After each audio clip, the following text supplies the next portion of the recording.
Okay, so it's been a while since I did one of these recordings. I'm gonna pick back up, but before I do, I wanted to talk about how I went to the Asbury revival thing yesterday. Yesterday was February 19th. It was about, I think, 10 or 11 days. It was the 11th day in, and I don't want to go into a whole review about it here, but it was a moving experience, I guess, like you could say. One of the things that came to my mind though is that as it relates to these videos that I'm making, I'm dissecting the Old Testament and comparing it to Jesus' message, which is what pastors don't do and all of the intellectual religious people don't do because it's very uncomfortable for them because they thought everything was on the same side and they didn't want to accept that, hey, no, there's a different God of the Old Testament as to the God of Jesus. It's very awkward. It's very uncomfortable because a lot of their relatives and people that they knew followed the God of the Old Testament ignorantly. And I guess the purpose of these videos is to remove ignorance so people can make choices fully informed. They can see what they're getting into. If after all these videos a person still wants to worship the God of the Old Testament, that is their choice, but now they're doing it not out of ignorance. I think for a lot of Christians who don't know better, who really haven't studied much of the Bible, or at least studied it objectively, they probably studied it in a group full of other Christians, and they were all wanting to agree with each other and get along, so they all try to find some way to justify evil and so on. And I haven't even gotten to the parts of the Old Testament where, Moses commands them to take the girls as slaves, to rape them, and to kill the children and the animals. I haven't even got to that yet. I know it's coming. I've studied, through the Bible many times. But a lot of Christians just want to kind of always come up with an excuse or make an exception. And no, there are no exceptions. Okay? And God is not evil. The Father of Jesus is not evil. You can tell this even just by Jesus' demeanor. Jesus was not coming here with violence, calling down fire on people, incinerating his enemies. He was not, he wasn't anything like the character of the God of the Old Testament. His own personality was almost a testament to how different God actually is compared to the God of the Old Testament. And I also wanted to make a point. When I was at the Asbury thing, there's a lot of, I guess you could say, just kind of crazy people wandering around screaming things and handing out flyers and like Jehovah's Witness type witnessing. And one guy, and I knew it the moment I saw it, I knew it. This is one of those guys that just wants attention, and he's got a church somewhere and he wants to grow it. And anyway, we're all just standing in line, and he just felt the need to kind of go walk up the little hill that we were standing next to start preaching to all of us, and so he's preaching to the choir, though, I thought, right? Because most of the people that were at Asbury were already Christian, and so preaching to the choir. How brave, right? Why doesn't he go just a couple blocks down and preach to a bunch of people who don't know anything about God, right? And by the way, that's really the sign of a real revival. When people who are enemies of God or people who don't know anything about God are being brought to God, when people in high places in government are having a change of heart, that's a real revival. This is more of like a renewal for mostly younger people who don't know what they're doing in life. But anyway, and we'll see how this plays out. We'll see. But I have a feeling that it's not going. I think it'll, in quotes, fizzle out, I think is what it's probably going to happen. But anyway, this man, he felt the need to get up and preach to the choir about Jesus and the sacrifice. It was very Old Testament, I should say. He started going on about the sacrifice of animals and how people would sacrifice animals, animal cruelty, basically, to make up for their sins, which only pisses the God in heaven off even more, to kill an innocent animal because you messed up. They're literally just adding to the list of sins. They're not asking for forgiveness. They're trying to force it by almost like bribing God. Like, here's some of my property. This is me showing that we're regretful for what we did. We don't want our crops to die next year. Please, if we invest this innocent animal's life, can you please give us rain next year and bless our crops? It's pretty much the attitude of Old Testament characters. They're going to kill an innocent animal because they messed up, because they committed adultery, because they sinned. So they kill an innocent animal now. Now it's, in my opinion, and in the eyes of God, it's now worse. They've both sinned, and they've sinned against this poor animal. They've killed this animal just needlessly and out of cruelty. And animal sacrifice should not be belittled. I really wish people actually saw it. I always talk about this when people talk about like homosexuality. It's just become a word now, but if it wasn't so graphic, they need to see what they're talking about. They need to see where the word sodomy came from, and they need, when seeing it, they need to ask themselves, is this beautiful? Is this love? Is this, because if you actually saw it, you'd realize this is not beautiful. This is disturbing. This is mental illness. These people are messed up. Okay? And so it's like you always need to keep the image of what you're talking about in your mind so you don't lose the meaning of it. And so when you talk about animal sacrifice, which Jesus, by the way, never once instructed anybody to sacrifice an animal. I should make that point. He never once said that that was meaningful or purposeful or, hey, you should do it. And why do you think it stopped after Jesus was here? It's cruel. It's cruel to kill some poor innocent animal because humans sinned. That's where the word scapegoat came from. And so anyway, he was talking on and on about scapegoating. And I just, look, I didn't want to argue or say anything. That's not the place or time. And especially since he's got the platform, so he's the one standing up on the hill. And, you're usually not prepared for that sort of thing. It's just on the spot. It's not like a it wouldn't be a fair back and forth debate. Also, I've got a whole crowd full of people who would support him. So that's the other unfortunate thing. And anybody who might actually agree with me is going to stay quiet because we're in the minority. So that's the sad state of Christianity. You can get a guy who just goes up to the hill, decides to preach to the choir, talk about things like animal cruelty, like it's fine because God does it. No, it isn't. Evil is still evil. And God's not doing evil. Okay? But anyway, he started going on about scapegoating. And that's where he brought in the point he was trying to make, that was the point of Jesus, that Jesus was supposed to die on a cross as the lamb, as an innocent animal who, he died so for our sins and so on. And I realized something. It was in that moment I realized dead people focus on Jesus' death and living people focus on Jesus' life. I spend very little time thinking or talking about how sacrificial lamb stuff. I also do not believe that God killed his own son, that God murdered Jesus. No, he allowed it to happen. But what did Jesus say before he died when he said that if you're going to do this, then whoever handed my life over to you is guilty of a greater sin? And so he was referring to the God of this world, the devil. He was not referring to his own father. He did not just call his father a sinner. He did not just say, whoever handed me over to you. He's not talking about Judas. If you look at the verse, he's talking about some higher power. He said, whoever handed me over to you is guilty of a greater sin. He was referring to Satan. And most likely the Jewish people, the leadership of the Jewish people who, the Pharisees and so on, who handed him over. And so that's who he was referring to. He was not referring to his own father. God the Father allows all things to happen in this world, but it doesn't mean that's the way he wants it to be.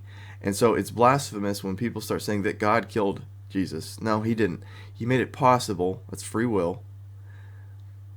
But that doesn't mean he wanted it. It doesn't mean that he did it. He knew, I guess you could argue that he knew it was going to happen and he made it possible.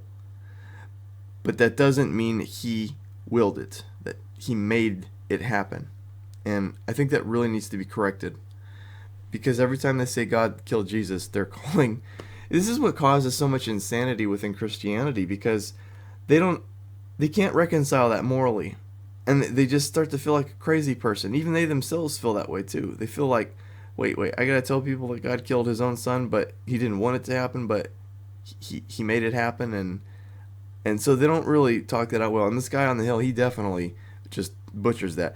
He's an atheist generator. That guy on the hill is an atheist generator. He actually takes people who had their doubts and makes them atheist. He takes people who were Christian and makes them agnostic and not sure what they believe anymore. That's literally what he is doing. Or he's making, or on the flip side, he's making people who already had like evil hearts, who think that there's some kind of justice in killing an innocent animal and that somehow repays the sin of the sinner, that causes them to become even more entrenched in their evil. And so this guy who got up, I knew the moment I saw him, the moment I saw him with the bald head and the big beard and the way he looked and the way he was, I just knew he was going to preach. I just knew. He was he was just going to do it. But anyway, and that's why I did not want to give him any more attention than he was already getting. I didn't want to entertain him or argue with him, or I didn't want to do anything like that. They just let him say his piece. We've heard this piece a million times. But dead people focus on Jesus' death, and living people focus on his life and his message and his spirit and his teaching. I need to say this many times over and over because it seems like it's not getting through. The thing is, if all it mattered was Jesus' death and sacrifice, then he didn't have to say a word to a soul. He didn't have to have disciples. He didn't have to go around and teach people and talk to people and let them get to know him. And he didn't have to do any of that. If all that mattered was his death and sacrifice, then he could have just been some guy that just did this thing and made a speech one time, and then that's it. And he died. He was crucified, and then that's it. And then it would all be done. Instead, he was here, and he lived with his disciples for years. And he taught messages. He gave parables. He was instructing people to leave their lives of sin. He was correcting people about their misbeliefs about God from the Old Testament. You know, like when he said, how many of you who are fathers would give your children bad gifts? If they ask for a fish, you would give them a snake. Well, he was referring to the book of Numbers when the Hebrew people were starving and they asked Moses for food, for fish, but it says then in Numbers that instead the God of the Old Testament sent poisonous snakes to kill them for complaining. And he's making the point against the God of the Old Testament by saying, to appealing to the sense of right and wrong to the fathers in the crowd, how many of you, if your kids ask for a fish, would give them a snake? So Jesus is very much speaking against the God of the Old Testament throughout his entire testimony, and that was the real purpose of his life. It was his message, it was his spirit pouring out into the world. It was not him dying. That was actually a sad tragedy. It would have been beautiful if he didn't die. It would have been beautiful if he could have actually lived out his whole natural life and actually maybe even made something in the world, made an actual kingdom in the world. How beautiful would that have been? How much more ideal would that have been? But instead, he was murdered by the Jews. The Jewish leadership wanted him dead. The Roman Empire was complicit in making this happen. And the devil, the God of the Jewish people who murdered him, that's who Jesus was referring to, handed him over to die. It was not Jesus' father who killed him. His father is not a murderer, is not a sinner, and would not murder his own son. I made this point about Abraham earlier back, talking about how Abraham was so morally blind that he couldn't tell that the command to kill his own son was wrong, and he didn't fight it. He didn't resist it. He was going to do it. He was going to murder his own son because some voice told him to do it. Well, at what point do you start to question this voice and think for yourself and say, you know what, it's not right to murder my own son. He's a kid. He hasn't hurt anybody. Why would I do that? Why didn't he question that voice and say, why do I have to do this? How is this in any way good? Who benefits from just my son being killed out in the wilderness? And further, why not resist against it and say, no, you're evil. You wouldn't, a good God would not tell me to kill my own son. And so Abraham was morally blind, just like that man who got up on the hill, morally blind, just like the people who took the message of Jesus and said, God killed his own son, just like Abraham was going to. No, no. That, if anything, they showed the blindness of the people who murdered Jesus, because those are the people that idolized Abraham, was the Jews who killed Jesus. The Pharisees, teachers of the law, they are the ones who idolized Abraham. They're the ones who call Abraham their father. They're the ones who would blindly kill an innocent being, thinking that somehow that's justice. That's injustice. That's iniquity. They're servants of iniquity. It really got under my skin how that guy was up there talking injustice, and I'm like, here we are in 2023, and you've still got these ignorant clowns talking about injustice, and I can't. So that's, again, one of the reasons why I'm doing this whole series is because of people like him. They've had too much of a platform for way too long, and I'm tired of listening to their nonsense, and I just need to put it to rest. And that's really what these videos are doing. They're just taking what Jesus taught and taking his spirit that I know dwells within me, and we're comparing and we're fighting against the evils of the Old Testament, which seems to enslave still many people, the majority of Christianity. And that's another point I did want to make before I continue on with this next video. Once your eyes are open to the God of this world and the evil of the Old Testament, and how the God of the Old Testament is evil and is not the Father of Jesus. As Jesus said, none of you have ever heard my word or seen my form. That means all the characters like Elijah and all them who were all say they spoke for God. Well, he's saying that none of you, he's referring to the Jewish people who studied the stories of Elijah, who study the scriptures, study the Old Testament. He's saying that you have none of you have heard my words. Well, that's a huge revelation to say that you guys have not been listening to God. You have not heard from God before. Oh, you've heard from people claiming to speak from God, but they were speaking from the devil, but you've not heard from God before. That is one of the biggest, most groundbreaking statements that Jesus said to the Jewish people.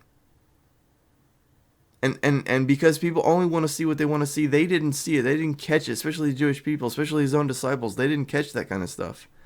That's why he said that he has a lot more to tell. He was talking to his disciples, and he's got a lot more to tell them. He says, but you couldn't handle it. You couldn't bear it. And not till later, not till the Holy Spirit comes, will you be able to be able to handle it and bear it. But what I was going to say is, once your eyes are open to this, you're going to start to feel very alone. It's something that I've felt for, I don't know how many years, at least 15 years now. My eyes were starting to open to this, actually, I think when I was about 20. I started to study the Bible when I was about 15 to 16. And that was where I went through my whole, I went through the whole Christian experience, went through the whole agnostic experience. I went through like the whole, like when I say Christian, I mean like your typical Christian. I experienced all of it, and that started when I was 15, and I went through that whole, believed all of it for face value, and then I went through my doubt phase after my mom passed on at 22. From 22 to about, I'd say at least 28, I was just kind of just an officially declared agnostic. I didn't know what I thought anymore. So I've gone through these phases, and one thing I can say is that, like when I went to Asbury, is that you'll feel very alone. It's not that what you believe is so different, in that a lot of these people who, if they heard the message that I'm talking about in these videos, I think that they would have the veil lifted from their eyes, and I think that, I'm trying to describe the feeling of when the ignorance is lifted. So many things make so much more sense. They will feel alienated from those who are still ignorant, those who are still blind. What these videos are doing actually is giving sight to the blind, giving people who are blind and have no idea what they're thinking or doing, or why they don't understand things like why does killing an innocent animal change anything, and why would God kill his own son, and that sort of thing. It allows them to see everything with so much more clarity, and I think that a lot of life could come from that. And it's unfortunate that, I guess I'm tired of being the minority, so maybe that's why I feel the need to try to open people's eyes so I don't feel so alone. I was watching a video of someone's opinion about the Asbury movement that's going on, and he made a really good point. He said that about basically being patient with people who are ignorant, because they're, oh no, he was talking about young people. He's like how all these older people are like mocking them, and you just don't understand, and you just don't have as much knowledge, and so on. And forgetting that they were once young, forgetting that they were once, like I say, 15 and and ignorant and so on. A lot of people get caught up with the distractions of life. They stop studying, they stop seeking, they stop pursuing, and then they never actually come to this knowledge that, like I'm putting in these videos. They never take the Spirit of God that might dwell within them and come to this knowledge. They stop the study, they stop the pursuit.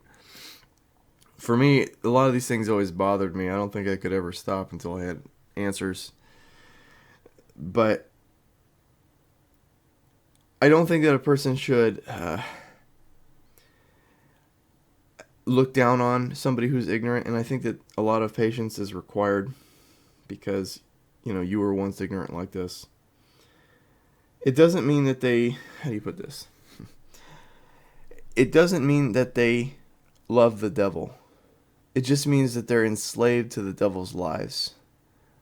That's right. They're not only blind, but they're also chained. They're slaves. They're slaves to this Old Testament God.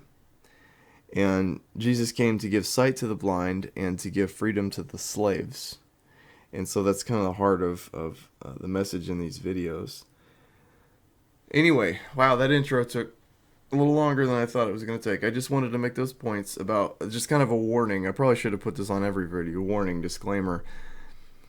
If you really think about these things, there's a good chance you might have a change of heart and you will feel very alone while sitting in a crowd of Christians. And for some people, that's a little too much because maybe that's their only sense of belonging and their only sense of home. The other thing is, I think a person will be tempted continually to want to start to argue with Christians. And I don't think that's going to benefit them or the person arguing. Every now and then I'd get the temptation to, and I've never actually given into it because I just never feel like it, but I would get the temptation to want to like argue points when ignorant people are just spewing their view. Like this man up on the hill, for example. The temptation came to want to argue with him. But it does divide the crowd, and people typically look down on division, but Jesus didn't. Jesus came to divide. I don't see anything wrong with division. The question is, what is the motivation? What is the spirit of the person doing this dividing? Are they doing it out of bitter resentment because of those years of blindness and having been fooled by the devil and having been suckered into like sacrificing innocent animals? Or because if you're okay with that, you may as well have done it in heart. If you're okay with just slaughtering an animal for no good reason other than you messed up or someone else in town messed up, you may as well have done it yourself. You're just as guilty of the crime if you're okay with other people doing it. You're allowing it, you're enabling it, and you're not fighting it. You're not trying to stop it. Now, someone the first argument wasn't that God. It's a little different. There's a difference between being an author of a book and a character in a book. But yeah, there's always the temptation to want to argue, and I think the motivation for why you're arguing is important. Like I've got family members who are big into the Old Testament, or I should say, they're not. Everybody's at, I guess, a different level or stage, and you don't really have a number, so you don't know where you're at in terms of a level, and so you can only kind of guess, and you kind of know just from what people say if they are more or less ignorant than you. If you're impressed by what a person says, that probably means they're on a higher level. And if someone's on a lower level, if they're close, you usually don't know. But if they're really, really far from you, you know. you know. It kind of reminds me of like chess rating, You know when a player is kind of at your level because of it, not just the number of games you win or lose to them, but you just kind of tell just by how they play. And you can tell when a person is definitely above your level. They seem to always be 3 moves ahead of you, And you can tell when someone's definitely under your level. And it feels very easy to play against them, and they don't catch simple mistakes and that sort of thing. So it kind of reminds me of that. There's no number. There's no, like, you don't have like a number rating over your forehead or something just saying this is what your rating is. You just kind of get a sense from just conversation. But in terms of a level of understanding, level of what level, just level. And like Jess, it doesn't just, although some people are gifted and they promote very quickly from a young age, most people are not. That's like an exception. Most, like Jesus, you could say, was kind of like they said that he was like that when he was young, when he was like a kid, he was talking with the Pharisees. He was next level, even though he was a kid. His ability to understand things and understand like right from wrong and so on. And so when Jesus was 33, he was, to say he was on a completely other level is, I guess, an understatement. But basically, he was dealing with very ignorant people. But look at how patient he was even with his own disciples.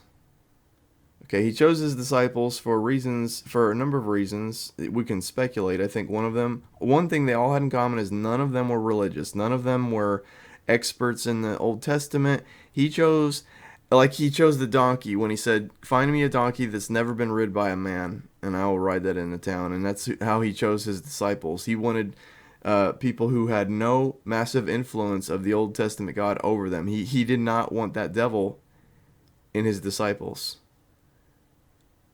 That was the one common thing amongst his disciples. I think the rest of it, he probably chose them for character reasons.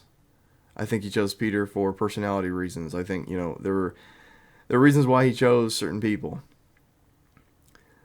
And I don't want to get sidetracked with why he chose Judas. But he chose, I think, his disciples for a reason. But the one thing they had in common was they were not Old Testament fans. They didn't actually have much knowledge of the Old Testament. He chose a clean slate. He wanted a clean slate.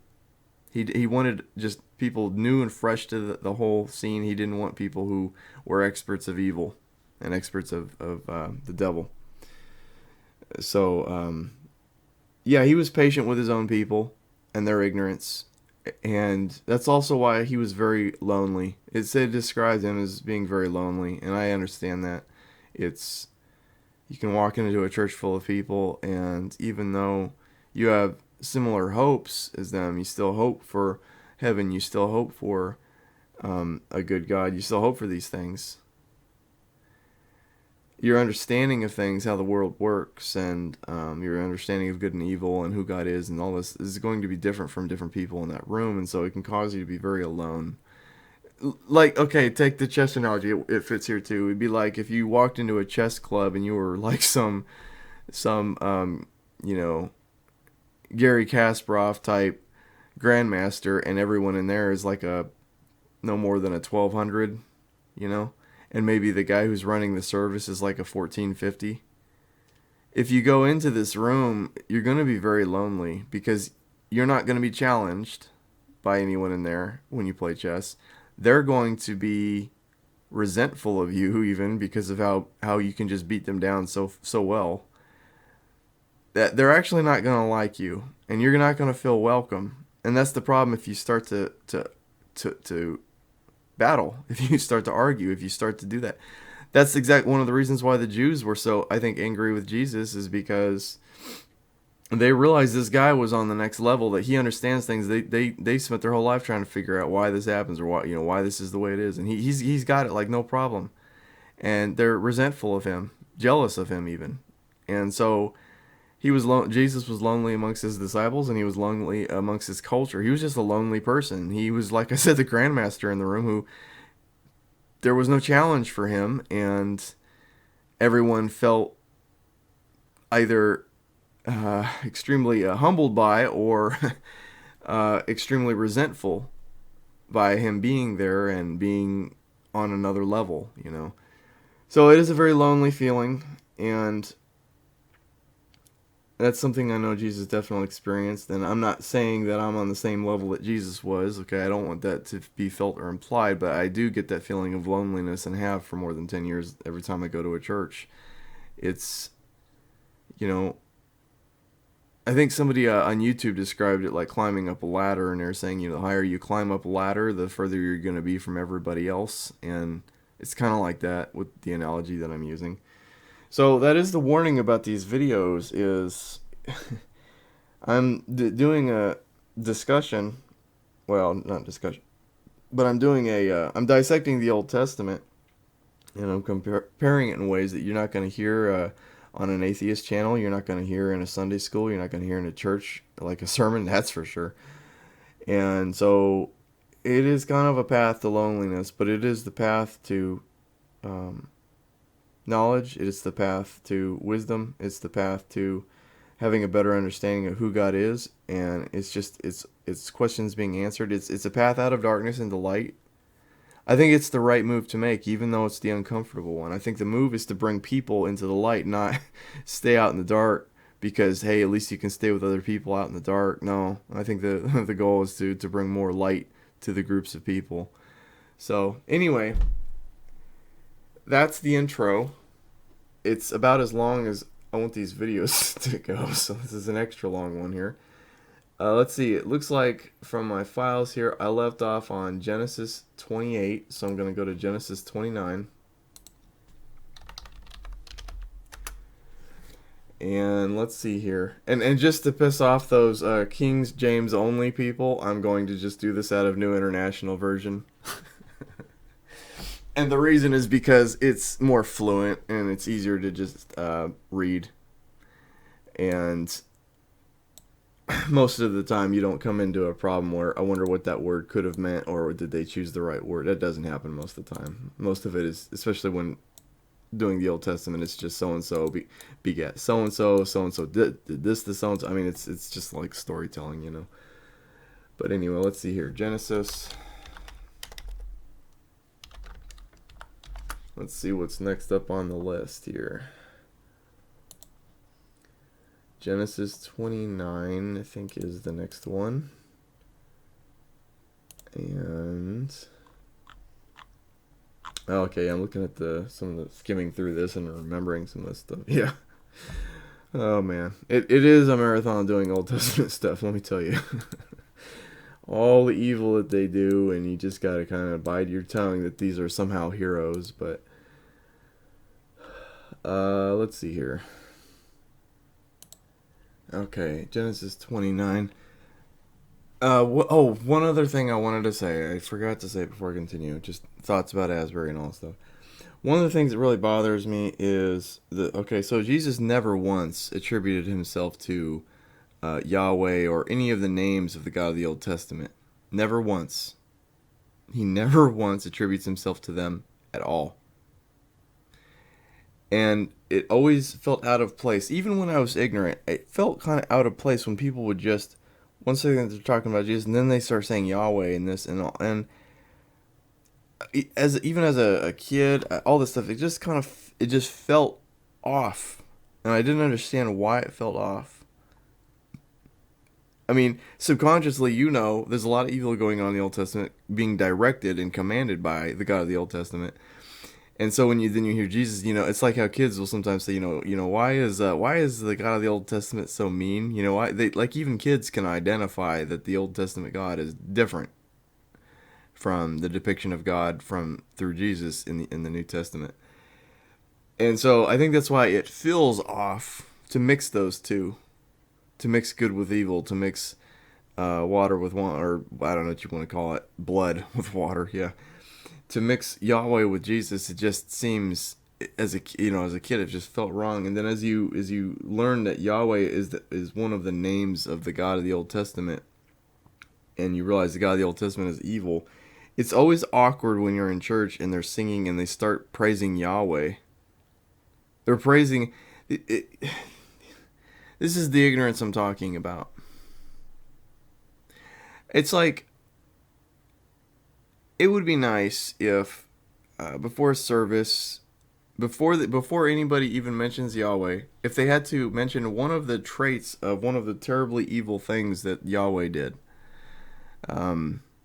Drowning all of the puppies and children because the people in Noah's time were evil. You don't drown the innocent to kill the guilty. And later on then in the Old Testament we see that now all of a sudden he'll spare Sodom because of 5 people. And so meaning he'll spare the guilty just to save 5 people. 5, in quotes, innocent people. Nobody's innocent, by the way. Everybody's a sinner. It's another lesson we learned from Jesus. The Old Testament teaches you almost like this extreme black and white, that there's people who are righteous people and then there's people who are wicked people. Like, it's so polarized. But Jesus said that basically everyone's a sinner. There are none who are righteous. And that was another game changer too, that was correcting the Old Testament, the lies and the errors of the Old Testament. But it would be nice if before anybody in church mentions the name Yahweh, they had to mention something that Yahweh did that was terrible. The one who ordered the men to take all of the virgin girls and rape them and take them for themselves. The one who told, I can't remember if it was Moses, but basically it made it a law where if a man rapes a woman, that he has to pay that woman's father money for her, and he has to marry her. He's forcing the rape victim to have to marry him. How ridiculous is that? And that's how you can tell that these people, this culture, could care less about the females in their culture, about their daughters, To make a law like that, it just means the father lost value of some of his property. So that's who you really sinned against. That's their attitude. That's who cares about the girl? Who cares if now she has to marry her rapist? Imagine if you were in a court, in a modern day court, okay, and a man raped a woman, and the judge sentenced the woman to being married to the man now. No prison sentence for rape, no nothing. Do you know how shocking that would be? How much outrage that would be? How quickly that judge would not be a judge? Could you imagine that? They have to get married now? Well, the God of the Old Testament supposedly instructed these people to do this. And so every time somebody says Yahweh, I really wish they would always, before saying his name, say some terrible, foolish, evil thing that he commanded people to do in his time. Because that's his real name. His spirit, what he does, the fruit of his spirit. And so they use a word. But to me, a word, I mean, it could be anything. It can mean anything. It's just it's a variable that can just change to whatever you set it equal to. But look at what it does. Look at the spirit commanding the death of an entire culture for their land. Ordering the death of every man, woman, and child, except the virgins. You know, you can keep the virgins for yourself. Sanctioning rape, basically. This is Yahweh. This is the God of the Old Testament. And Jesus never once identifies himself with Yahweh. Not once. His disciples never once felt the need to now granted they're Jewish people coming up in Jewish culture, so and they I don't, from reading some of their letters that we have, I really still think that they were still under a lot of ignorance. Oh, you can't say that about the apostles? Well, it's pretty obvious. Jesus actually said that. In fact, many times Jesus is correcting them. Get behind me, Satan, he refers to Peter. Get behind me, Satan.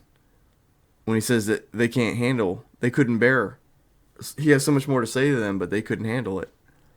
You know, so there's obvious clues that his own disciples were pretty clueless. They were very low level, you know. And Jesus had a lot of patience, an immense amount of patience, dealing with these people and letting them kill him in a very painful way. That's probably one of the most awkward parts, you know. But his resurrection is what was the game changer. It's what made the whole thing real. And I forgot to mention that earlier. It was his resurrection that mattered, not the sacrifice narrative. The whole sacrifice narrative is just to appease evil hearts and evil minds who love injustice, who think that sacrificing an innocent animal means anything to the eyes of the God of heaven. No, to the eyes of the devil, it does. It's an eye for an eye repayment, I guess you can say. One life for another, sparing a wicked man by killing an innocent man. That appeals to the devil. No, it was his resurrection and his spirit that was the catalyst that changed the world. Trying to pick apart the meanings of his death and animal sacrifice and all that stuff is the things that ignorant people in darkness do.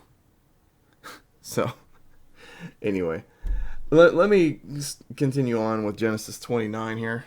I've already now taken 40 minutes. The sermon is now over, I think. Well, it's never really over. I just take breaks, I guess.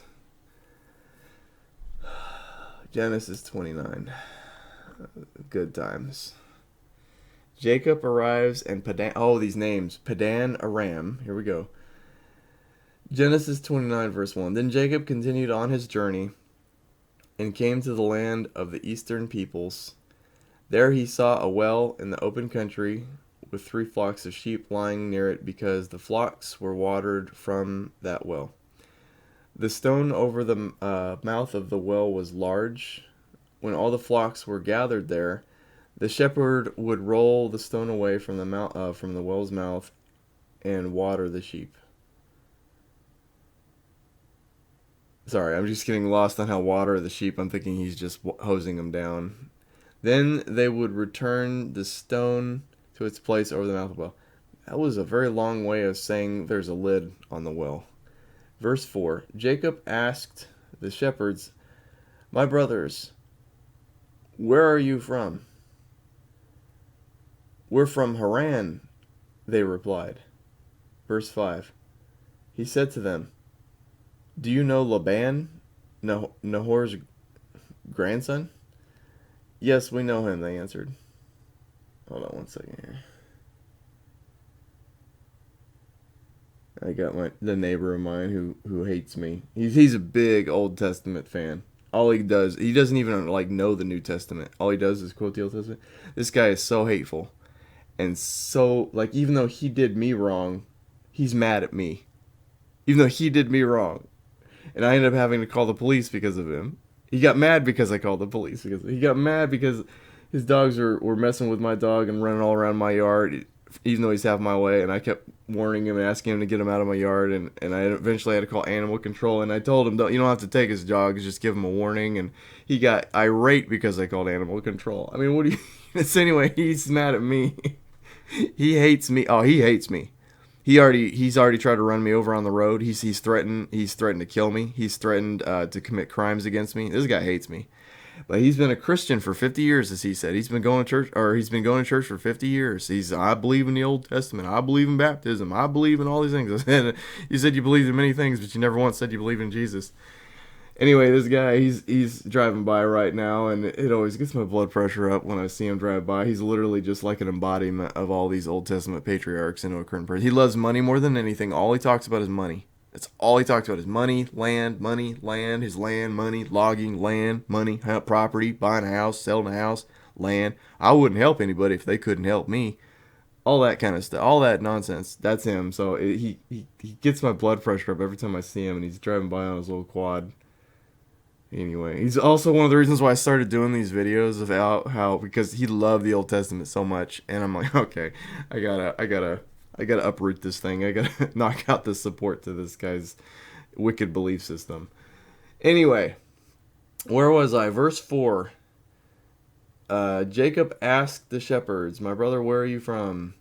"We're from Haran," they replied. He said, "Do you know Laban, Nahor's grandson?" "Yes, we know him," they answered. Verse 6. Then Jacob asked them, "Is he well?" "Yes, he is," they said. And here comes his daughter, Rachel, with the sheep. Now, wasn't Rachel, he's like sitting out to marry his cousin, if I remember right. It's been a month since I did these, so I can't fully remember, but I do remember it was something like his mom's sister's daughter. It was a cousin thing, and so this I remember writing this down as like a red flag that we got incest going on here. Verse 7. Look, he said, the sun is still high. It's not time for the flocks to be gathered. Water the sheep and take them back to the pasture. "We can't," they replied, "until the flocks are gathered, and then the stone be rolled away from the mouth of the well. Then we will water the sheep." While he was talking with them, Rachel came with her father's sheep, and she was a shepherd. When Jacob saw Rachel, daughter of his uncle. When he saw his cousin Rachel, okay, I need to make this a point because this is incest, and according to the law of Moses, they have to be put to death. Okay, so God's unchanging law, like people like to say that Moses' law was God's law. No, that was Moses' law that he gave the Jews, as Jesus even said that. Moses gave you that law because your heart's your heart. Moses gave you that law. Jesus never once said that God gave you that law through Moses. He said that Moses crafted their society. But Jesus in no ways acknowledged that God gave them this. And so right here we have, let me read this so you can see it for yourself. Because later on Moses does say that incest, like sex with cousins, sex with siblings, sex with, parents, this sort of thing, is incest, and it's evil, and you're to be put to death. Okay? But here we are, and keep in mind, these are people that are supposedly godly people, like Jacob and all these people that are all supposed to be in heaven and great heroes of the Abraham faith. While he was talking with them, Rachel came with her father's sheep, for she was a shepherd. When Jacob saw Rachel, daughter of his uncle Laban, I can't remember if it's his mother's brother or his I think it's his mother's brother, if I remember right. His mother's brother's daughter, his cousin Rachel. And Laban, he went over and rolled the stone away from the mouth of the well and watered his uncle's sheep. Then Jacob kissed Rachel and began to weep aloud. He told Rachel that he was a relative of her father and the son of Rebekah, so she ran and told her father. So he told her that he's her cousin. He wanted to have relations with her when it says, then Jacob kissed Rachel and began to weep aloud. Wow, dude, okay. He cried? He just saw this girl. Something about this doesn't ring right. Okay, so he cried because he realized, we're cousins. He had told Rachel that he was relative to his father and son of Rebekah, so she ran and told her father. As soon as Laban heard the news about Jacob, his sister's son, he hurried to meet him. He embraced him and kissed him and brought him to his home, and Jacob told him all these things. Then Laban said to him, "You are my own flesh and blood." And then the next part is titled, Jacob marries Leah and Rachel. Jacob marries his cousin. So it's not like that they were cousins and nobody knew. They literally made it out in the open. Everybody knows. She knows. Jacob knows. Rachel's dad knows. They all know that they're cousins. And they're cool with it. Okay? After Jacob had stayed with him for a whole month, Laban said to him, "Just because you are a relative of mine, should you work for me for nothing?" Oh yeah, this is kind of a dick move. So basically, he's basically saying that, he's okay with having slaves. He's okay with other people working for nothing and not being compensated for their labor. But Jacob is family, so you got to kind of pay him something, right? These people are just so backwards. They're okay with incest. They're okay with slavery. And now he's like, yeah, I probably ought to pay this Jacob because, we are relatives. Wow. This is the nicest this guy gets. Okay? Remember, this is the culture of people that it says that the God of the Old Testament loves. I want you to think about that, okay? I'm sure the devil does love this culture. There's so much wickedness. Just because you're a relative of mine, should you work for me for nothing? Tell me what your wages should be. Oh, so he's nice enough to say, how much do you want to be paid? Verse 16, now, Jacob, if I remember right, he does not choose money. He chooses people. He chooses his daughters. He chooses to have sex with his cousins. That's the price. Verse 16, now Laban had 2 daughters. The name of the older was Leah, and the name... Oh, that's right, Leah. Oh, her stories are so sad. I'm remembering all this. It's been a while since I've read the Old Testament. I don't remember. It's so sad. The things that she writes and how depressed she is because how much Jacob hates her. Sorry. And the name of the younger was Rachel. Leah had weak eyes. That's kind of a dick way of describing something. You have weak eyes. Can you imagine if you just went on a date and that was the first thing you said to a girl? Like, you look across the table and you think, dang, you have weak eyes. Like, what does that even mean? What do you mean by weak eyes? They get tired of looking at things easily and they have to take a break. I don't know what that means when you say you have weak eyes. But Rachel had a lovely figure and was beautiful. This is awkward knowing that they're cousins and Anyway, Jacob was in love with Rachel and said, "I'll work for you 7 years in return for your daughter Rachel." Okay, I want to make a point here because I'm going to forget this if I don't. This right here is evil, and I've experienced this myself firsthand. Men are not meant to be slaves to women. Men are not meant to slave their lives away for men. For women, they are meant to. God is meant to be their master, not humans. They are not meant to be enslaved to women, to work for women, to struggle for women. This is not. That's not a man's calling. Okay. Only God should be his master, and that's it. What Jacob is doing right here is a strange, deceptive form of idolatry when you put women on a pedestal to where that's all you work for is women and sex. That's what he's doing right here. Jacob was one of the first big simps of the Old Testament. That's a word, a modern word, obviously, but I'm calling it out right here. Jacob was Simp Master 5000, and he gets played like a sucker from memory. Remember how this whole thing gets down?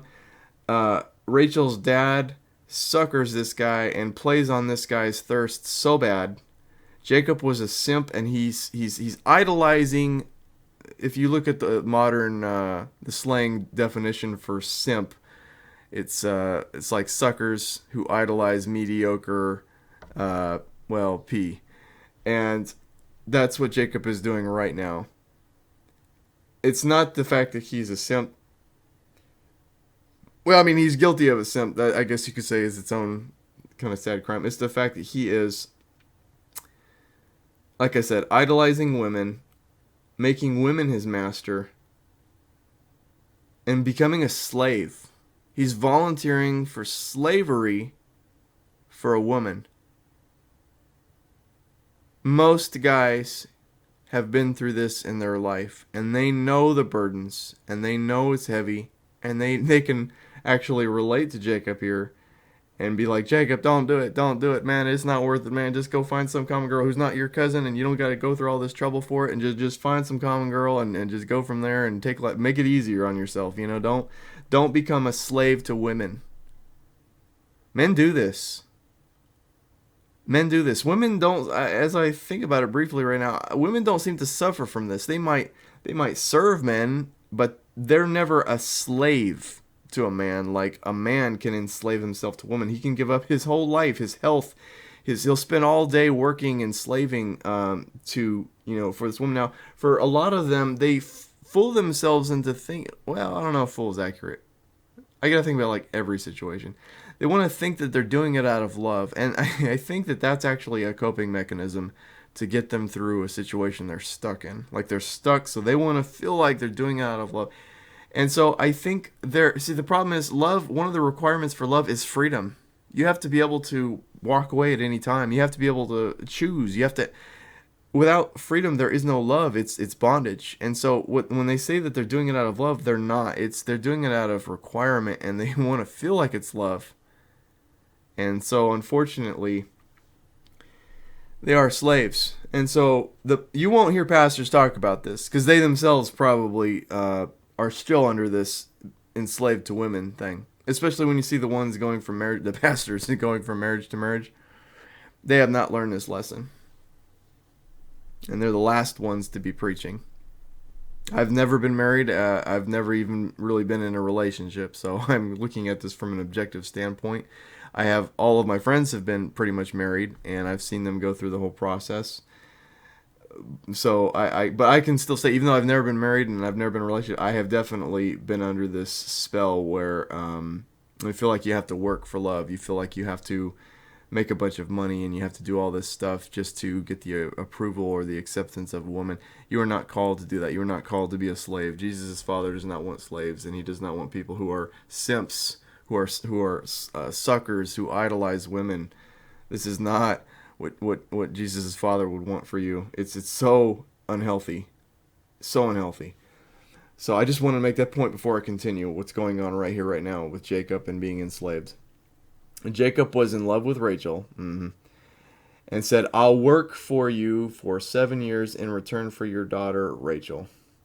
Laban said, it's better that I give her to you than to some other man.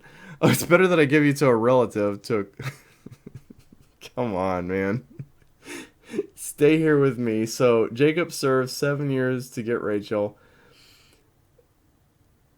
I'm sorry, I just glossed over. Like, he literally just said, it's better to give my daughter to an incestual relationship than to anything else. Meaning, he's basically saying incest is better than not incest.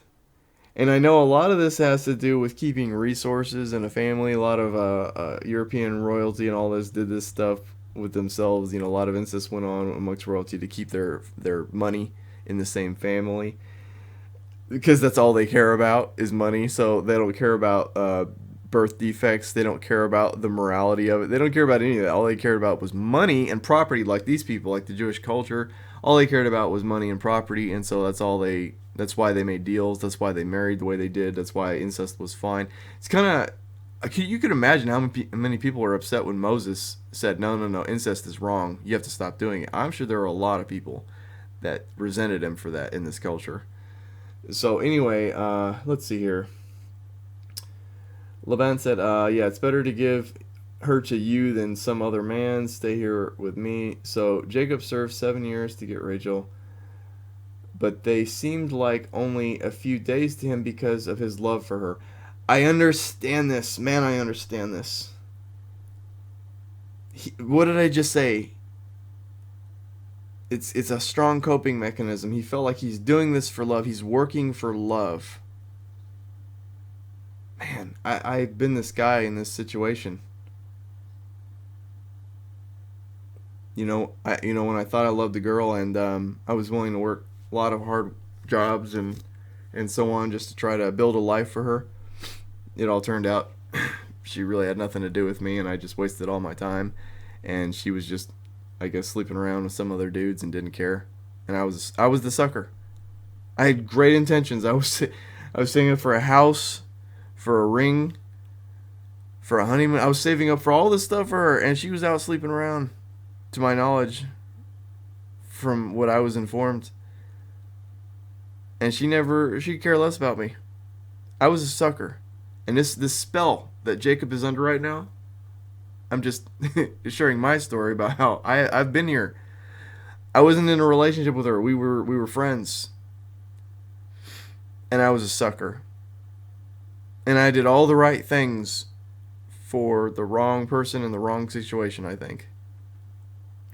And Jacob's doing it right here. And a lot of guys out here can relate to this. And this is sad, but so Jacob served 7 years to get Rachel, but they seemed like only a few days because of his love for her. Then Jacob said to Laban, give me my wife. It's about time, is what he's saying. My time is completed, and I want to make love to her. Wow, okay, this is disturbing right here. This is like a guy who worked 7 years of wages for a prostitute. I'm not saying that Rachel was a prostitute. I'm saying that for a prostitute-like situation, exchange of money for sex. Give me my wife. He's very demanding here. My time is complete. Like the contract is up now. And now I want to have sex with his cousin, with his daughter, is what he's saying. So Laban brought together all the people of the place and gave a feast, but when evening came, he took his daughter Leah and brought her to Jacob, and Jacob made love to her. Okay, this raises a question mark in my mind. How you can't tell the difference. Didn't he just say that Rachel had a nice figure and was beautiful? Couldn't he tell the difference? Was he that drunk? And Laban gave his servant Zilpah to his daughter as her attendant. When morning came, there was Leah. So Jacob said to Laban, what is this you have done to me? I served you for Rachel, didn't I?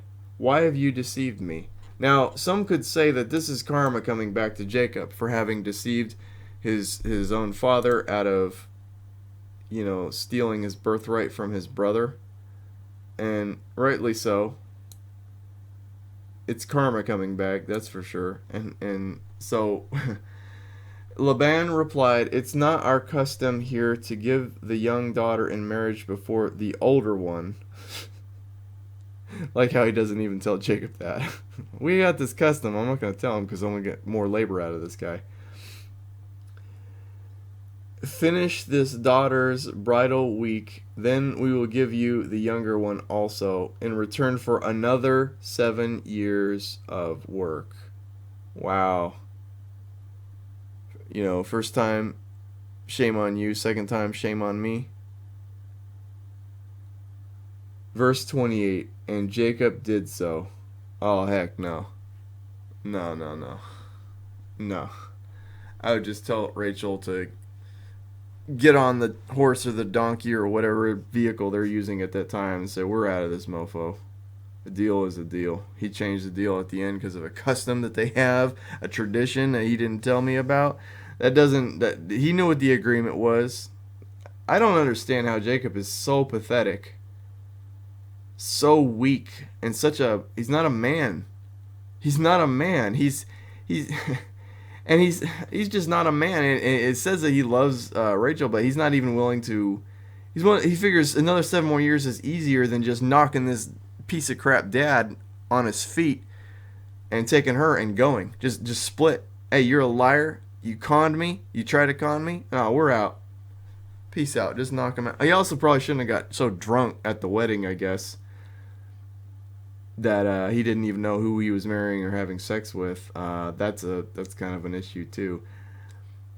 But this is actually another point that a lot of people won't make that I'm pulling out right now is how much of a coward and a slave Jacob is. This is not a man. He's not a man, first of all. He's not a man. He wept. Remember when I said earlier he wept because he's like, oh, we're cousins. We can't be together. And he wept? I'm sorry. I would. She would instantly be so unattracted to a man who would just weep because. I mean, that had to be sarcasm. I don't know. Jacob, from what they've portrayed Jacob as so far, this is not a man. This is a boy who has no self-respect, who is idolizing women, who is a slave to women. I can't stand this Jacob character. From the very beginning, I couldn't. How he deceived his own dad to steal from his brother. He's a simp, idolizing women, wants to commit incest. I can't. I have not seen up to this point. I'm repulsed by Jacob's character. Who could like this Jacob? Some guys can identify during this or relate to him during this chapter because, like I said, they've been through this kind of part in their life where they're willing to be a slave for their sex drive, just for mating purposes, because they think that they love somebody and they don't realize that this is lust in disguise. But no self-respect. Compare like Jacob right now. I know I haven't got to these other stories yet, but for those who already know the stories, like Jacob to like Joshua, or not Joshua, Joseph. Okay, Joseph is probably like I don't like much of the Old Testament. There's very very little I like about it, but the story of Joseph, absolutely, I love the story of Joseph. It's my favorite Old Testament story. But compare Joseph to Jacob right now. They're not even on the same level. And yet whenever you hear Jesus talking with like the Pharisees, teachers of the law, they're always saying Abraham, Isaac, Jacob.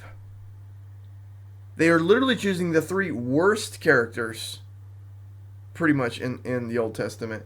But you never hear like, Joseph, Daniel. You never hear of these other characters that are more admirable.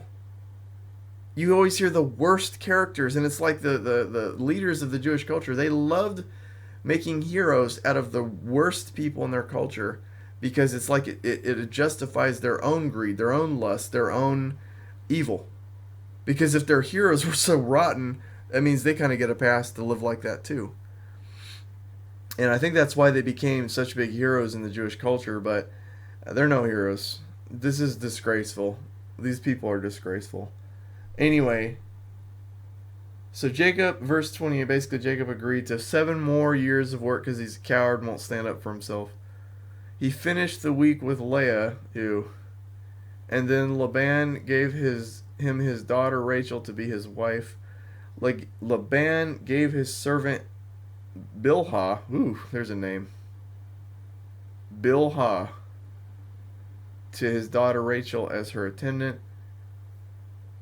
Poor Bilhah. She literally got gypped a bad name when she came into this world, and she's also basically got to be she's a slave basically. And Jacob made love to Rachel also, and his love for Rachel was greater than his love for Leah. This is so sad.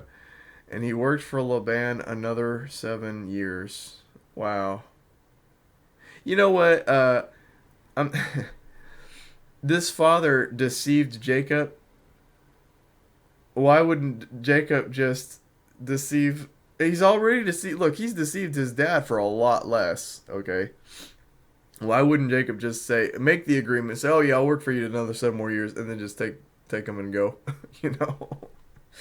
Let's see here, verse 31. I'm just trying to say, like, that would be more consistent with his character. Maybe he's growing as a person and he's learning it's wrong to deceive people, to use truths to mislead people. That's just as bad as lying. As that's why Jesus said, "Let your yes mean yes and your no mean no, and anything beyond that comes from the evil." And that is so important when Jesus says that, because he's basically just saying, don't just be honest, like in terms of not lying. He's saying don't deceive people, meaning when you say yes, don't mean no, and when you say no, don't mean yes. Mean what you say. Okay, that's so important. He's basically saying don't just uh, not lie, don't deceive. Okay, verse 31.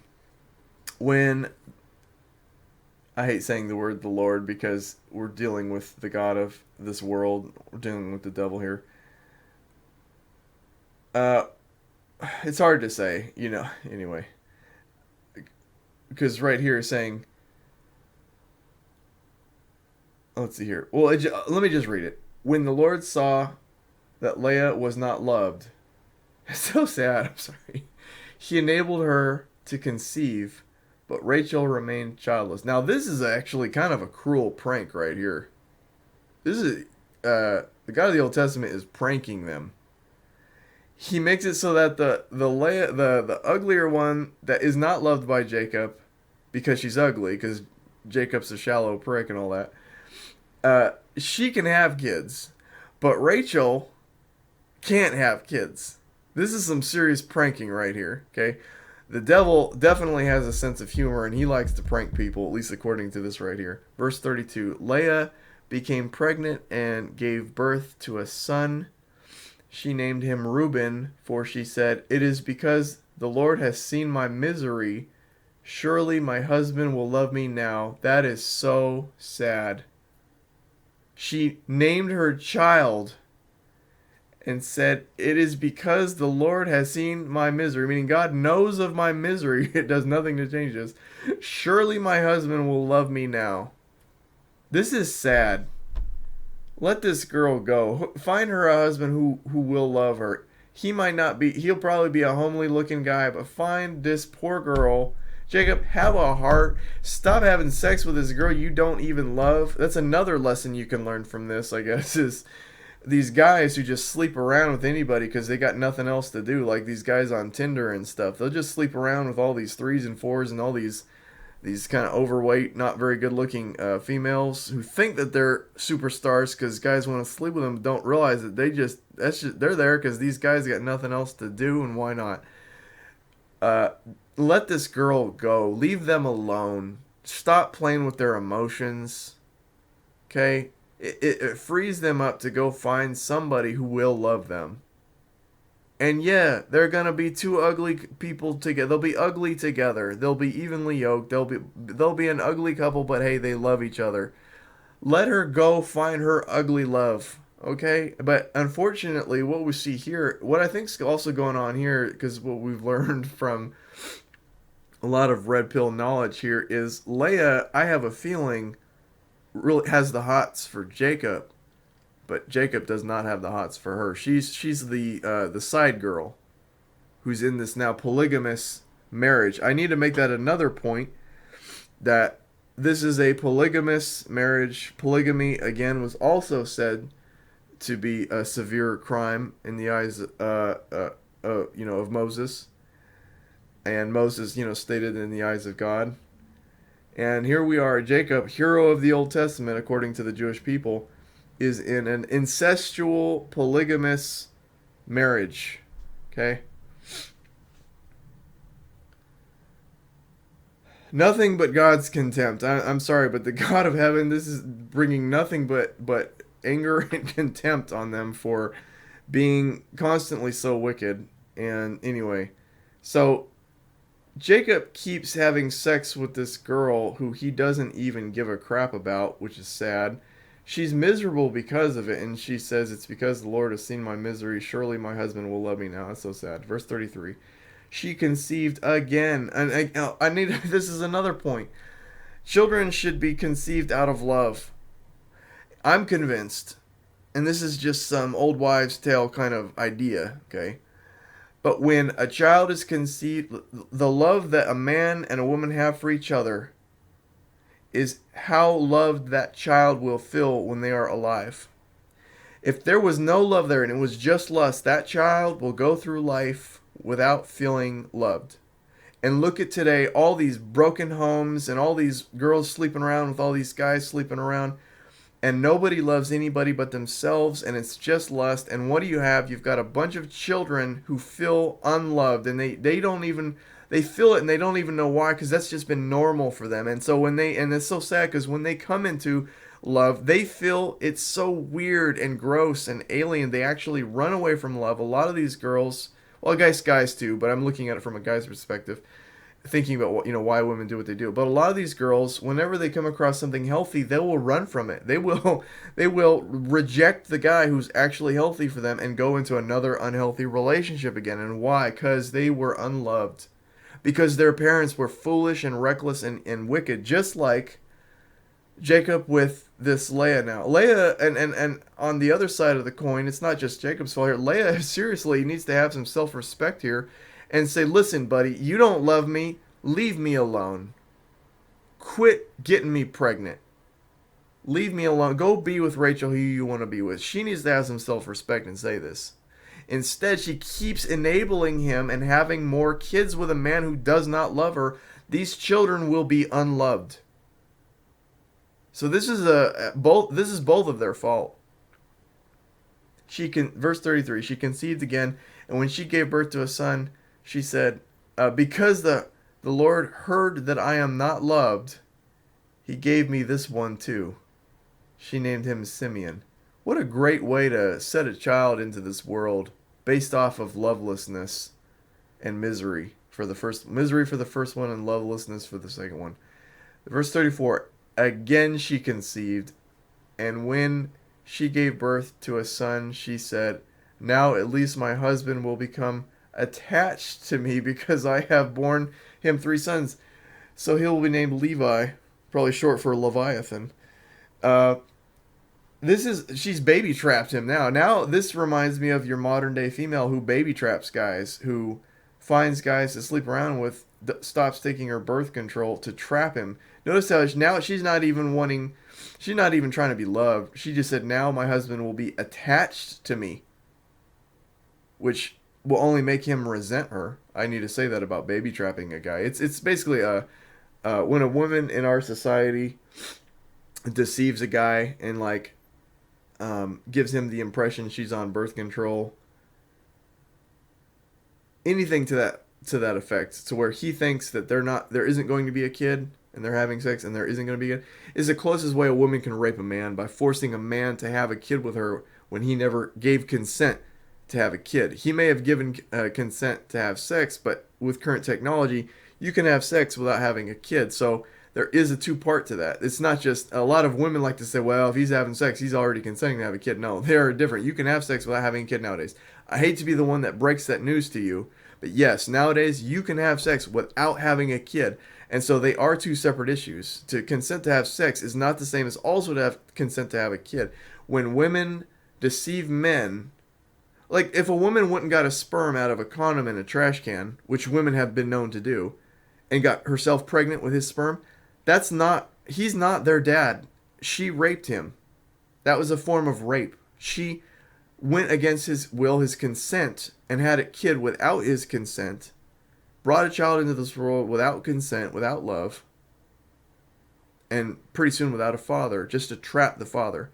And so this right here is what this kind of reminded me of when Leah is saying that now my husband will become attached to me because I have borne him 3 sons.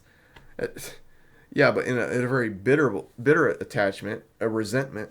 Any woman who baby traps a man is not going to keep the man. He's not going to want anything to do with her. He'll pay the child support because he's obligated to, but he'll resent it because now he's a slave to the system.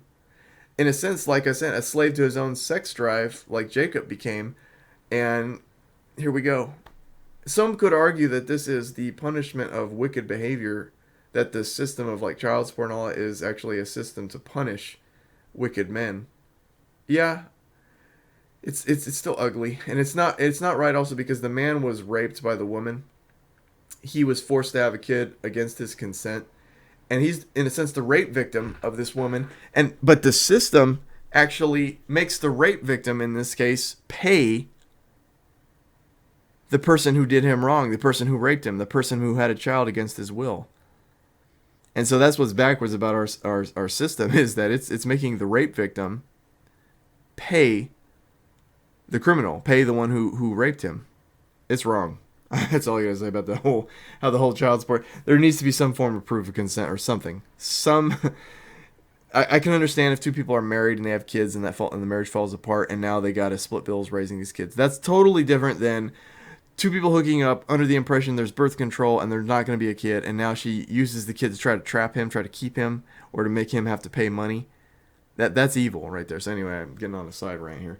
We're almost done here. Verse 35. She conceived again. You stop bringing these poor unloved children into this world. She's not loved. Her husband doesn't love her, and she's bringing children into this. She conceived again, and when she gave birth to a son, she said, "This time I will praise the Lord." So she named him Judah. Then she stopped having children. Finally, she should have stopped from the first one. All these, we don't hear much about these kids, but at least I don't think we do. But I'm willing to bet there's a lot of lovelessness because their dad never gave a crap about their mom and never gave a crap about them. So this is chapter 29 of Genesis. I'm going to do the next one coming up here, but I'm going to stop this video at this point.